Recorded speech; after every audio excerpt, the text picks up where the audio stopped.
સાંસારિક પદાર્થનું જ્ઞાન રાખવું તથા તેની ઈચ્છા કરવી તેના કરતાં જ્ઞાન ન રાખવું તથા તેના કરતાં તેનું જ્ઞાન ન રાખવું તથા ઈચ્છા ન કરવી એ વધારે સારું છે. બુદ્ધે બોધની ઈચ્છા રાખી એટલે બોધ ન થયો, પણ બોધની પણ ઈચ્છા ન રાખી એટલે બોધ તો છે. સ્વપ્નમાં જાગૃતની ઈચ્છા રાખવી એટલે જાગૃતિ નથી થતી, પણ સ્વપ્નની ઈચ્છા છોડી દીધી, સ્વપ્નમાં જાગૃતિની ઈચ્છા છોડી દીધી તો જાગૃતિ છે જ, એટલે જાગૃત છે જ અને સ્વપ્ન છે જ નહીં. એમણે બોધની ઈચ્છા છોડી દીધી. સમજે? આ તો લોકો પાછળના લોકો છે એ જુદી જુદી રીતે બધું લખે અને બોલે, પણ એ કાંઈ નથી. એને બહુ ગુરુઓને બધે ફર્યા ને બધું તપ ને બધું શરીર ગાળી નાખ્યું ને બધું, પણ પછી છોડી દીધું. એટલે કે શરીર હવે પાડી નાખવું નથી. એટલે એમને ભિક્ષા ગ્રહણ કરી અને નિર્વાહ કર્યો અને શાંત થયા. તો શાંતિ તો હતી, અનંતપૂર્ણ પરમ ચિદાકાશ પરમ શાંતિ, શાંતિ જ છે જ. તો શાંત થવું એટલે શું કે ઈચ્છાની ભ્રાંતિ છે એનું શાંત થવું. એ જે શાંતિ સાપેક્ષ શાંતિ કીધી. ઈચ્છાની ભ્રાંતિ છે, હવે કોઈ ઈચ્છા નથી. બરાબર છે? બધું જાણી લીધું કે આમાં કાંઈ નથી, કાંઈ સારું નથી, કોઈ વસ્તુ સાચી નથી, કાંઈ નથી, ખોટું જ નથી, એટલે કાંઈ છે જ નહીં. એટલે સ્વપ્ન દેખાતું હોય કે આ હું છું ને જગત છે, હું છું ને મારું છે, આ રાગ દ્વેષ છે, સુખ દુઃખ છે, જન્મ મરણ છે, ઈષ્ટ અનિષ્ટ, સંયોગ વિયોગ છે, હર્ષ, આ કાંઈ નહીં. બરાબર? તો ઈચ્છા છોડી દીધી એટલે શું? એ કલ્પના કે ભ્રાંતિ છોડી દીધી, એ મોહ છોડી દીધો, એ આભાસ છોડી દીધો. એટલે આભાસ આકારે શાંત થયા. તો પછી જે કેવળ સ્વરૂપ છે અનંતપૂર્ણ પરમ ચિદાકાશ પરમ શાંતિ, એ તો છે જ. એ તો પ્રથમથી રહેલું છે, નવું આવતું નથી. પરમાત્મા પ્રથમથી રહેલા છે, નવા આવતા નથી. એટલે રમણ કે જ્યાં અહંકાર નથી ત્યાં પરમાત્મા સ્વયં પ્રકાશે છે. એટલે એ ઈચ્છા છે એ હુંથી છે અને ઈચ્છા નથી એટલે હું નથી. વાઇસ વર્સા, હું અથવા તો ઈચ્છાનું હું છે ને ઈચ્છા નથી એટલે હું નથી. અગર તો હુંની ઈચ્છા છે, સમજે, અને હું નથી ને ઈચ્છા નથી, વાઇસ વર્સા, સેમ થિંગ. એટલે હું ને ઈચ્છા એક જ છે. અને પછી શાંત થવું એટલે શું કે ભાઈ હું નથી ને ઈચ્છા છે. તો પરમ શાંતિ છે. પરમ શાંતિ પ્રાપ્ત નથી થતી જ્યાં અહંકાર શાંત થાય છે અને જ્યાં ઈચ્છા, જેને વાસના કીધી, અવિદ્યા, વાસના, ચિત્ત, અહમ, જગત છે જ નહીં, તો એ ભ્રાંતિ શાંત થઈ. તો એ છે ને શાંત થાય છે એવું નહીં, સાપેક્ષતાથી કીધું છે.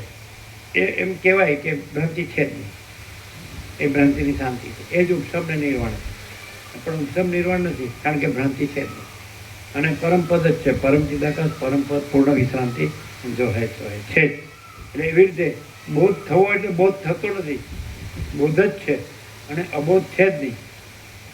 પ્રબોધ જ છે, અબોધ છે જ નહીં. સમજે કે નહીં? પણ એટલે હું કંઈક કરું ને કંઈક પામું એ અબોધ છે, અને હું નથી, અને કરવું ને પામવું ન પામવું એ નથી, અને છે જ પ્રબોધ છે જ, અને પરમ શાંતિ છે જ. નવી પ્રાપ્ત થતી નથી. એટલે સ્વપ્ન પુરુષને જાગ્રત પ્રાપ્ત થતું નથી. જાગ્રત સ્વયં જાગ્રત છે જ અને સ્વપ્ન ભ્રમ છે જ નહીં.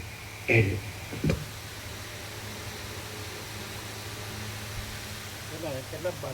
બસ 2 લાઈન બાકી.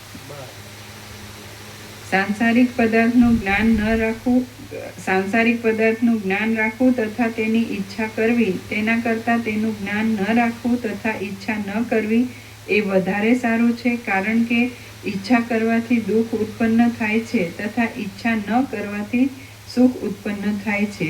એટલા માટે પ્રયત્ન વડે પ્રત્યેક પુરુષે ભાવનું અભાવન કરવું તથા વેદ્યનું સંસાર સંબંધી જ્ઞાનનું અવેદન અસંકલ્પ કરવું. હે રામ, તમારા મનને વિશે જે ઈચ્છિત રાગ રહેલો છે તે સર્વ અનર્થોના કારણભૂત છે એમ જાણીને તમે તેના અંકુરનો પણ ત્યાગ કરો.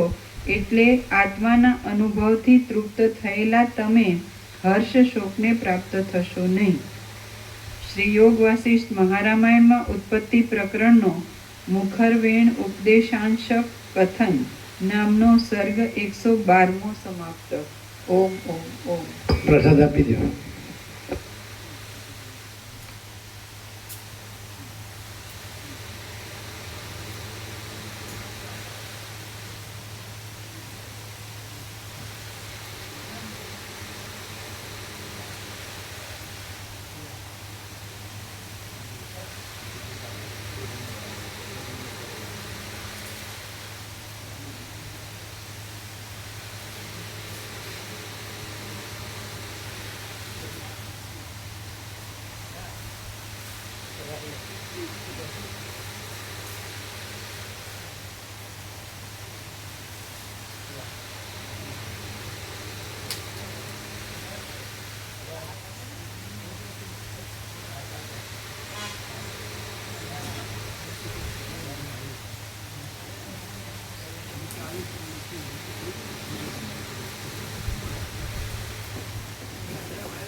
જે ત્રાંસા છે ને એ વાસના છે મોટા મોટામાં પછી એના બદલે પાઇપનું પાઇપ લગાવી દઈએ રીણું બદલીએ છીએ શું છે આ તો ત્રાંસા છે ને એ વાસ છે એટલે ગમે ત્યારે એ થવાની શક્યતા ધાર ઉપર છે ધાર ઉપર જેમ અહીંયા છે ને એમ ત્યાં મોટામાં પણ સામે એક પ્રભુત્વ દેખાય વાસ છે વાસના બદલે પાઇપ લગાવી દઈએ તો મજબૂત વધારે છે ના ના તો વાંધો નહીં આવે મજબૂત રહેશે ત્યાંની વાત ક્યારે જ્યાં સુધી રહે ત્યાં સુધી કરે થોડું બધું પૂરું આવતા શું આપણે અહીંયા બદલીએ તો કંઈ સાથે સાથે બદલી દીધા ના ના મજબૂત છે મજબૂત છે ને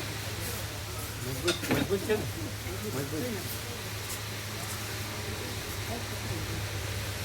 એટલે પછી લાગે છે એમાં વાર શું ફટાફટ થઈ પણ મજબૂત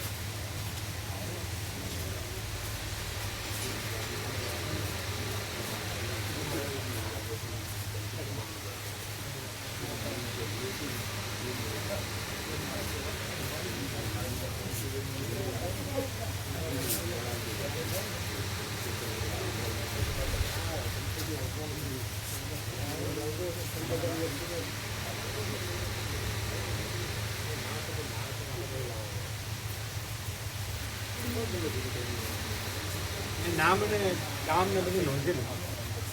કોનું કોનું આવ્યું કોની સેવા? હા, તમને સેવા આપી બધે બધું આપી. નામ આપ્યા છે? ના, નામ નહીં કે અમારે 34 ભાઈ છે. 34 ભાઈની સેવા આવી? 34 ભાઈની સેવા આવી? ના, 25 હાથની આવી. આજે 18 ભાવીની આપી. અને પહેલો આનંદ કપૂર લાવ્યા હતા 7 ભાઈ, એટલે ટોટલ 25 ભાવીની 34 છે ને? જો બરાબર નથી. હવે 9 બાકી, 9 બરાબર. તો એ રીતે નોંધવાનું બરાબર.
એકદમ સહજ પ્રકાશ શું છે? પ્રકાશ જ સહજ છે, એટલું સહજ. कैसा है? एकदम सहज कैसे? सहज प्रकाश एकदम ओबियस है प्रभु, प्रकाश ही है और बिल्कुल ओबियस है, उसमें कोई आभास है. आवाज नहीं.